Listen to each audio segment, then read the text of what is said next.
An Israeli author and supposed historian actually had the temerity to try to suggest, I almost say demand, that us Americans intern are great contrarian dissenters in a direct attack on free speech. This is not a joke. This is an article written by an Israeli telling us that Carlson, Fuentas, and Owens must be jailed inside a World War II style internment camp. You said, we talked about the woke right, and you said, I call it the woke Reich. This is a foreign leader bragging about how he's censoring Americans. Again, this guy runs a country of 9 million people that's totally dependent on our tax dollars to exist. And here he is on camera saying, anyone who opposes me in the United States, who opposes more aid to Israel or opposes getting sucked into war with Iran, which does not serve American interests, that person is not simply mistaken or wrong. I'm not going to bother to explain why that person is wrong. That person is a Nazi, part of the woke Reich, a Nazi. The amount of hate speech that we've seen during this time, I mean, it's off the charts. You look through social media, you see it even on television. The lines, they're not even blurred anymore. They're gone. How do you even begin to tackle such a phenomenon? Well, I think we have to have an understanding that, first of all, in this country, we believe very strongly in free speech. It's the basis in our Constitution. And we also believe in the freedom of religion. You have to balance that. But you balance that in two ways. Europe has hate speech laws, probably some of the best on the books, but it's selectively enforced. So if you selectively enforce a rule, it's not going to have any effect whatsoever. And you can see how it's had no effect in Europe in monitoring and stopping the hate. So this guy is something called the anti-Semitism czar. It's an office set up by George W. Bush, like most insane, unjustifiable things, anti-Semitism czar at the State Department, focused on one specific kind of ethnic hate, not protecting all Americans. There is no stop anti-white hate czar, of course, and there never will be, because the same people who are upset about hate are promoting that kind of hate. But whatever, it's one specific group protected somehow by the United States. The First Amendment isn't a suicide pact. Just as the greatest generation neutralized threats in 1942, we must stop the influencers from turning our soldiers against the commander-in-chief before the front lines have collapsed. Really? You're not even an American. These aren't your soldiers.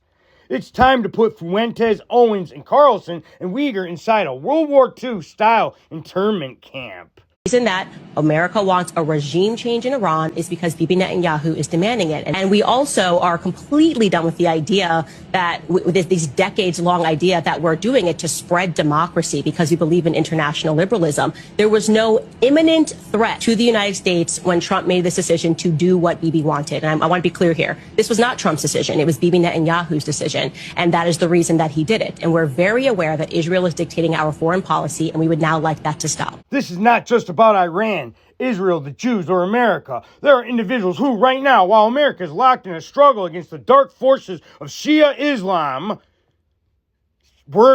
I have no problem with Shia Islam. In fact, most of the United States' struggles have been against Sunni Islam. Shia Islam that must be placed in detention camps. They are guilty of inciting mutiny among soldiers, aiding the enemy, cowardice in the face of the enemy, demoralization. In the United States, we are bound by the First Amendment. You're not in the United States. Foundational principle. There's no issue with opposing a war or holding pacifist views. However, what we are witnessing today mirrors the darkest days of the Vietnam War. Even then, as America fought against an evil empire, there were those who sought to incite soldiers against their own country, to drive them to mutiny. Jane Fonda, anyone? These posts by Candace Owens calling on citizens not to enlist, or the claims by Nick Fuentes that as America is not a republic any longer, and that American soldiers are fighting for the Jews, do more than just voice an opinion. Americans will die because it's good for Israel. Period. End of story. Now, what conclusions can you draw from that? Israel's not our ally. Probably they're more like an enemy. Because if we decided to isolate them, if we decided to cut them off, they would hurt our country and we wouldn't be able to stop them because we are so infiltrated. Don't you understand that? Not only are they not our ally, if The second that we tried to cut ties or roll back their influence, they would hurt us. They would kill our president. They would hurt Americans. They wouldn't hesitate. And ultimately, they would be willing to drop a nuclear bomb on us. It's called the Samson option. They are not our friends. Don't want to take Nick's word for it, huh?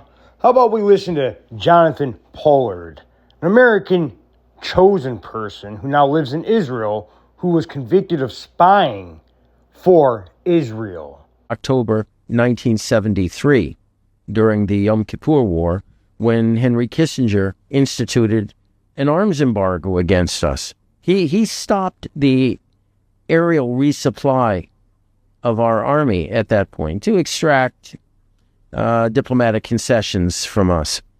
And what happened?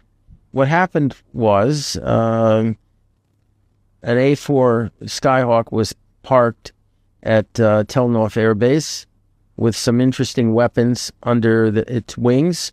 And we told the Americans, take your eye in the sky and take a good look at the airplane that's on that runway.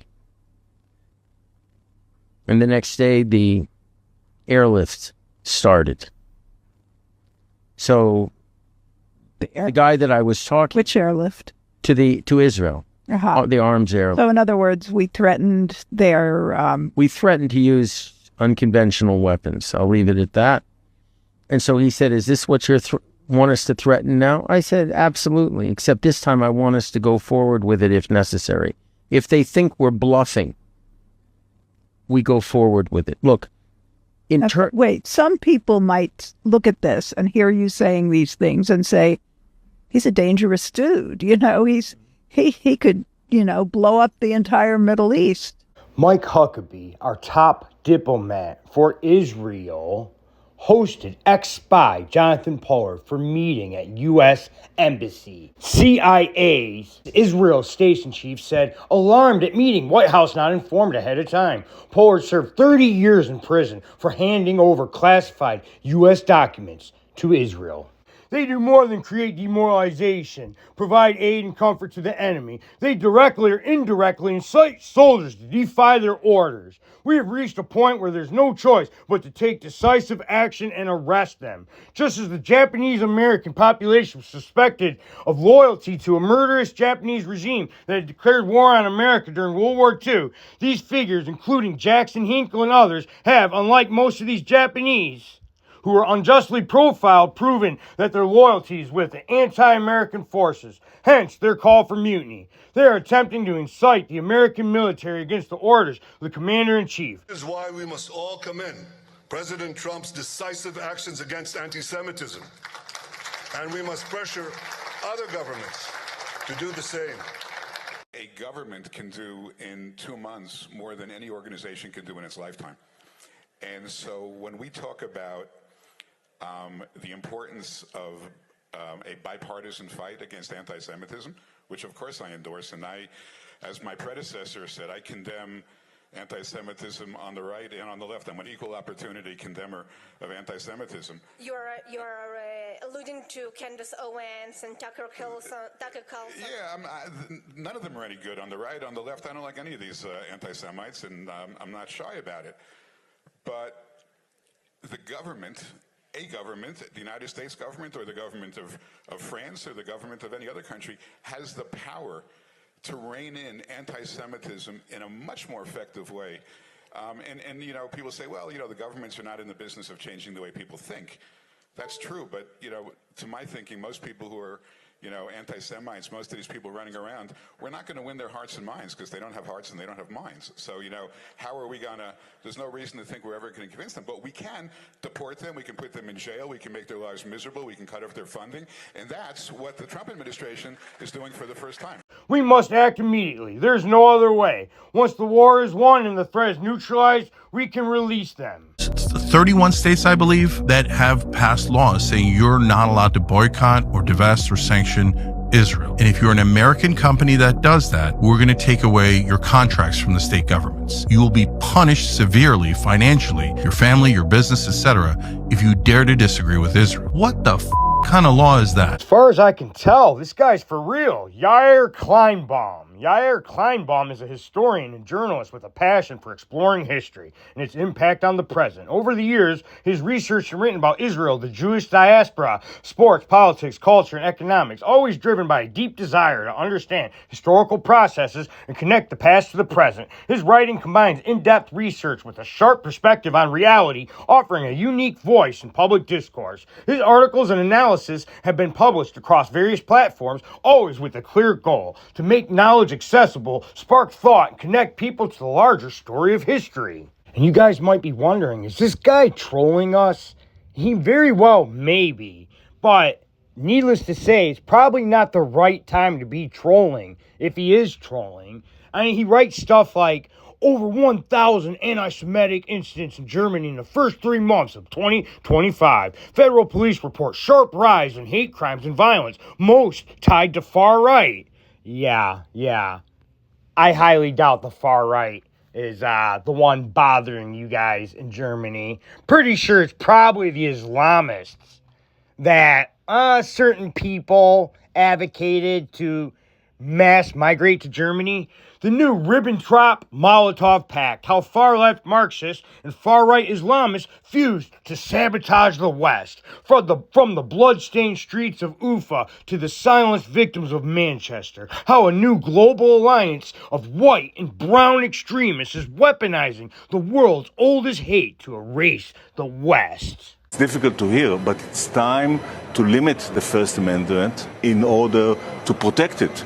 And quickly before it's too late. What do you mean? I mean that we need to control the platforms, all the social platforms. We need to stack rank the authenticity of every person that expresses themselves online and take control over what they are saying based on that ranking. The government. The government. In the Middle Ages, Jews were accused of killing Christian children for their blood. So, what do you do against the lie that circles the earth 10 times before the truth has a chance to emerge? You have to shorten the war as speedily as possible. And frankly, we also have to do something about the algorithms and the social networks. This is a big challenge. I don't want to dismiss it.